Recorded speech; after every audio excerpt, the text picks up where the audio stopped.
তোমার সামনে আমি ওকে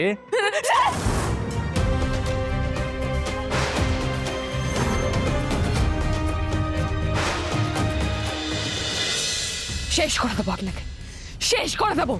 আর এক পাও এগোবেন না, শেষ করে দেবো আমি আপনাকে।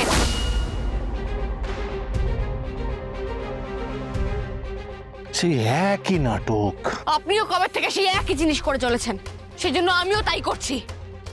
আপনি স্যারকে ছেড়ে দিন, হয়তো কিন্তু আপনি বাঁচবেন না।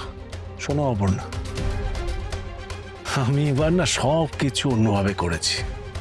আর্য কোনোভাবেই এখান থেকে পালাতে পারবে না। তুমি শুধু সত্যি কথাটা বলতে বলো ওকে, সেটাই তোমার জন্য ভালো হবে। শুনবো না, আপনার কোনো কথা আমি শুনবো না। আমি স্যারকে প্রোটেক্ট করব। আপনাকে আমি বিশ্বাস করি না। আপনি চিরকাল আমাদের ক্ষতি করতে চেয়েছেন, আর আজকেও সেই জন্যই স্যারকে এখানে নিয়ে এসেছেন। আপনাকে আমি কিচ্ছু করতে দেবো না, কিচ্ছু না, কিচ্ছু না। আমি স্যারকে স্যার স্যার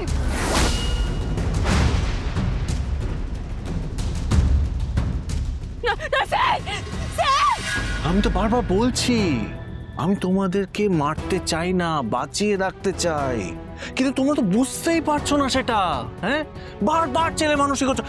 এই ডানাটা ফেলো তো হাত থেকে। ডানাটা ফেলবে নাকি? প্লিজ প্লিজ স্যারকে ছেড়ে দিন, প্লিজ। স্যার কিছু করবেন না, প্লিজ প্লিজ।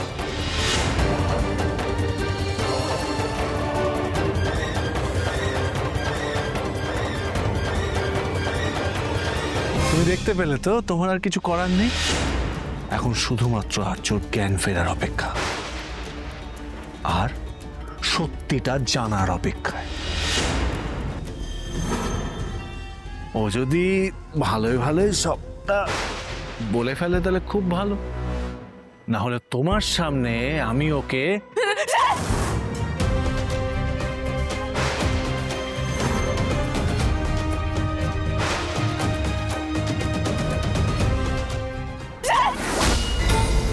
স্যার আপনি ঠিক আছে, আমি একদম ঠিক আছে না, তুমি চিন্তা করো না। আমি তোমার ডাক স্পষ্ট শুনতে পেয়েছি।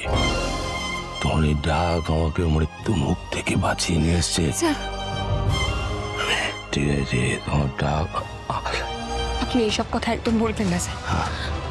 আমি আপনাকে আগলে রাখবো, আমার সবটুকু দিয়ে আপনাকে আগলে রাখবো স্যার।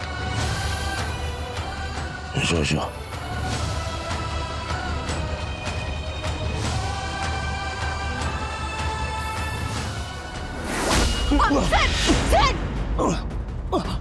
এই কে আছিস?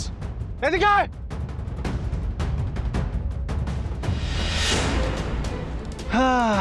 তবে এবার কি হবে?